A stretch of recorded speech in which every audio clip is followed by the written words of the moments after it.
Hello everyone, Jamiethecomic is not here, so I'll be running this show. I'm Omni Beneficial, there's Joiner of Sonic Fans, Hello.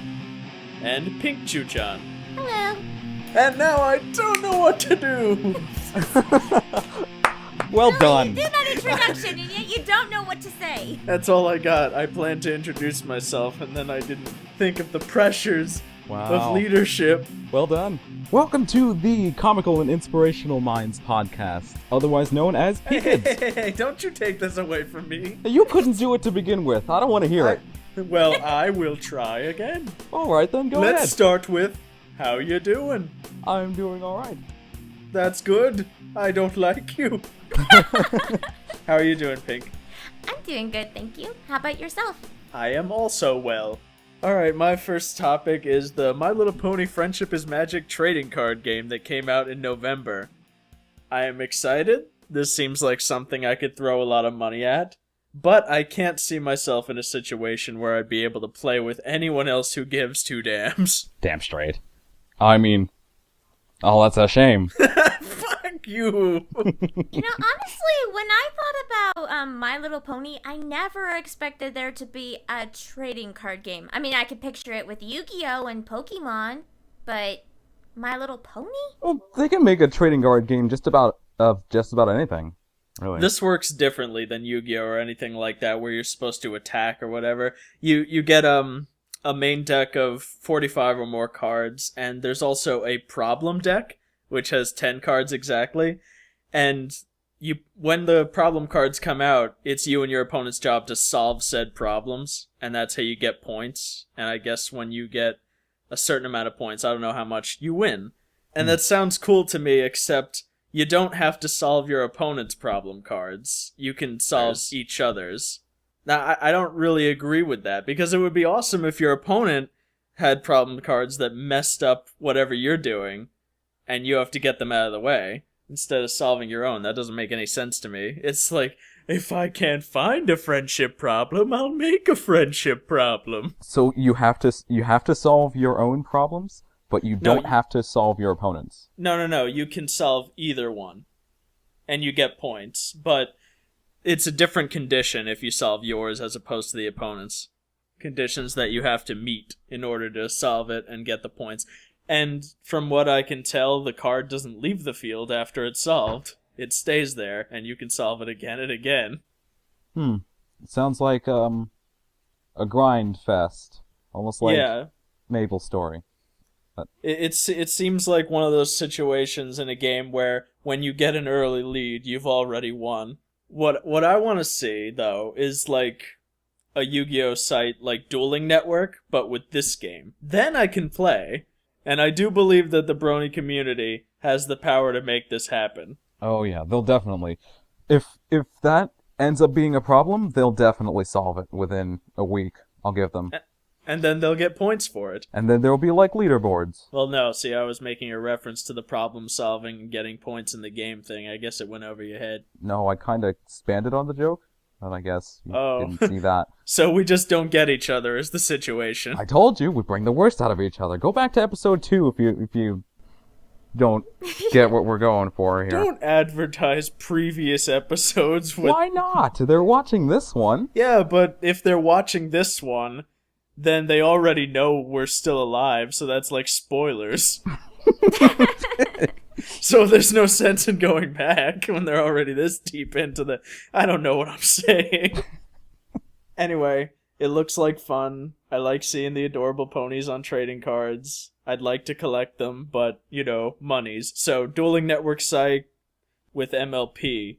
Make it happen. Alright, my first topic was actually not... It's not actually, that new. It's actually a couple of months old at this point. It is a show called Bee and Puppycat. It's an original cartoon short created by Natasha Allegri, who is the character designer and storyboard artist for the Adventure Time cartoon. And it's not actually a Cartoon Network cartoon, it's actually hosted on a YouTube channel by the name of Cartoon Hangover. And as of now, it has over 4 million views on YouTube, so as you can imagine, it's pretty popular. Oh yeah, how long has it been up? It's been up since July. That's not bad. Yeah, it's pretty popular.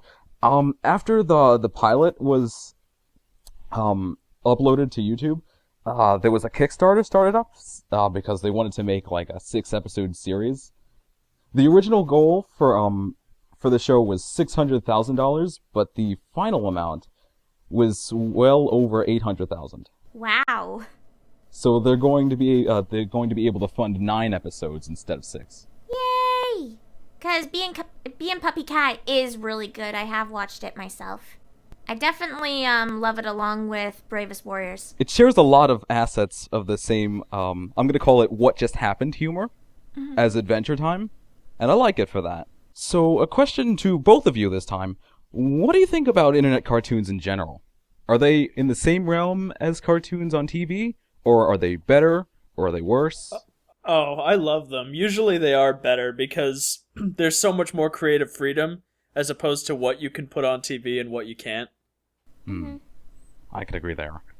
I like the raunchy humor. Yeah, I figured. Well, for me, it kind of depends. I mean, I haven't really been watching TV a lot, especially cartoons. So I can't really say too much regarding it, but yeah, I do find that there are some shows nowadays that are good and really good, and there are others that are kind of meh, and then others that are just plain bad. I think it just depends. There's no reason besides Game Grumps that Egoraptor shouldn't have his own show on Adult Swim, an animated show. I could see that happening. I don't know if he'd be down for it, personally, but it's a possibility for him, definitely. Alright. Well, episode 3, I talked about a game called Dangan Ronpa and how excited I was for the English release of it. Just yesterday, an official trailer had been posted of it, including some of the voices for the characters, as well as some of the gameplay elements in the English version. And my thoughts in it? It looks pretty good. I mean, I already was interested in it by seeing the English patch of the game, but now that I actually see the actual English version of the game, it does look pretty good.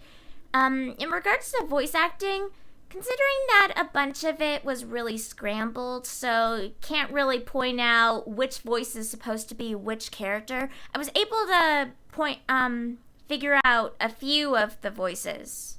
It's kind of more like I never really expected to see that voice with that character.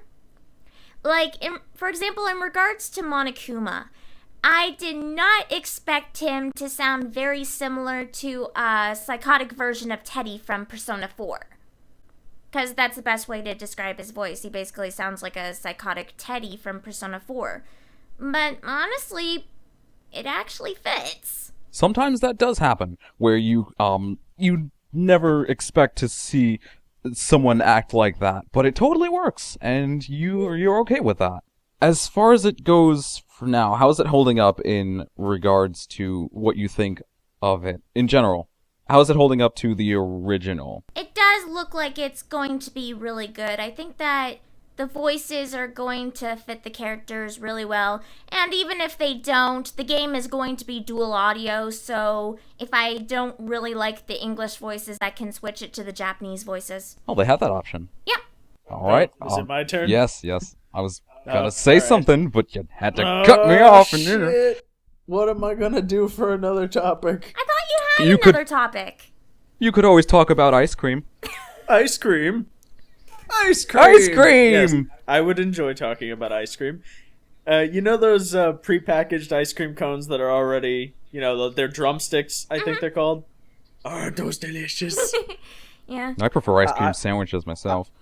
The cone is my favorite part. Yeah, so I definitely would love ice cream cones. If I were to choose between an ice cream cone or a sundae, I go with the cone. No contest. Ever had an Oreo cone? No, I had not. That sounds pretty good, actually.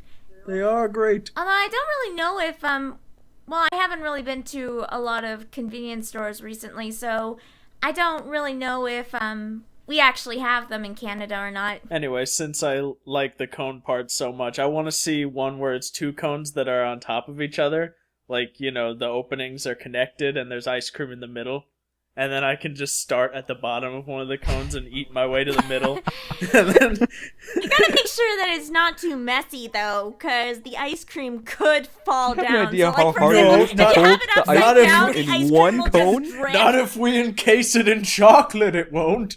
That shit's not going anywhere except in my mouth. Anyway, I do actually have another topic. Supernatural the Abridged animation, is returning. A lot of fans of the show have been complaining to me, and I am going to bring it back, hopefully, by Christmas time. And if that comes to fruition, then Bleach Abridged will be returning in January. Whoa! But I make no promises. Oh, there goes your credibility. No. My credibility was gone months ago. The reason I make no promises because every time I do, never meet them. In fact, just me talking about it right now has probably cursed it until March. I know you've gotten to Soul Society, Yeah, which is Bleach further Season than 2. most Bleach Abridges actually get. Any other surprises in store, like new voice actors? Or new anime? Yeah. A voice actor is returning for Star 6. It'll be Takahata. Oh, I'm not gonna say who he's playing, Mm. but you'll never expect it. And that's a bombshell if I ever heard one. Butt plugs? Anyway, let's move on to my other topic. And this one isn't really new either. Like this one has been known since even further back in June. I am of course talking about Ultra Street Fighter 4. This is the 6th installment of Street Fighter 4. This one will feature 5 new characters and 6 stages from its sister project Street Fighter Cross Tekken. 4 of the characters have already been revealed, being Rolento, Poison, Hugo, and Elena. And the 5th, Capcom states, is making their Street Fighter debut, which it could be anyone from the Street Fighter universe, and it's not going to be a third-party character, so don't get your hopes up. Currently, they're testing in the US and Singapore for fan feedback on the new characters and mechanics in the game. The mechanics being, Red Focus, which allows you to absorb multiple hits at the cost of 2 portions of your meter, and the Ultra Combo Double, which would give you access to both of your Ultra Combos at the cost of damage. What is that squeaking going on? It's me. I figured. I'm sorry. Yes, you are. Ultra Street Fighter 4 is being planned to be released in early June 2014, both as a downloadable add-on to the prior version, which is Super Street Fighter 4 Arcade Edition 2012, for $15, or as a standalone purchase on consoles for $40, or as a digital copy on PC in August, which will be $30. The reason they're releasing it in June of 2014 is because of they want to release it for they want it to be out long enough for the next Evolution tournament, which will be in July of 2014. Which I don't know if you guys actually know about Evolution. I'm going to ask the question anyway. Do you think Street Fighter 4 as a whole has outlived its usefulness? Keep in mind that the very first Street Fighter 4 was released in 2008, which is 6 years ago. With the release of this Ultra Street Fighter 4, what do you guys think? Very insightful. It's a good apple. Alright, if you watching this podcast have anything to insert, then go ahead and comment and stuff. That came out terrible. I know. You just sounded like such a cry for attention. You can comment and stuff. We'll get together and... GG. Let's try that again. If any of you watching have any insight on that... No, you don't. I'm not editing it. Oh, alright. Then, I can keep your fuck up in there. Revenge! What revenge? Revenge for the very beginning of the podcast when you made me look like a fool. You made yourself look like a fool. I didn't have any Well, that may be, but as a friend, you should have fucking helped. So wait, is it my turn again for the very last I news? suppose so. I've thoroughly drove him into the ground. All right. The other news that I have is also it's old but new as well. It was something that was announced last month, but finally the announcement of there finally being a Persona 5 plus 3 Persona 4 spin-offs. And when I found that out, I was really excited because I have played Persona 3, though I haven't really beaten it yet. I really need to. Haven't played Persona 4, but I have seen all of the anime, and I am planning on getting Persona 4 Golden once I get a Vita. Hopefully I heard this that there was Christmas. a lot more to Persona 4 than the anime showed. I don't know, like, from what I have heard in regards to the story of the actual game of Persona 4 and in regards to the anime, I think that they did keep a lot in. I think that the only thing they couldn't really show in there was the bad endings and some of the social links. I think that's pretty much it. I'm seeing all these spin-offs. It's getting me really excited. The very first spin-off is the sequel to Persona 4 Arena. Does not have an official North American title yet, but the Japanese title, I don't know how to exactly say it because I think it's lengthy title. Persona 4 The Ultimax Ultimate Suplex Hold, or something like that. Really long title. I'm pretty sure that they're gonna shorten it down in the North American. We're just gonna call it Ultimax, because why the hell not? The second game that was introduced is another Persona 3 Persona 4 crossover called Persona Q Shadow of the Labyrinth, which I am excited about because it's actually going to be all the characters from Persona 3 and all of the characters in Persona 4 fighting together in an RPG style format. Similar to the original game, I think, but with some changes. And then the final one is Persona 4 Dancing All Night. Yes, it's a Persona 4 rhythm game. I like rhythm But games. I think it's I like rhythm games too, especially if it's something from something I really like. Like, for example, I have Theatrhythm Final Fantasy, which is a really great game. I love Final Fantasy music. It's one of the reasons why I do like the Final Fantasy series, even if some games are kind of meh.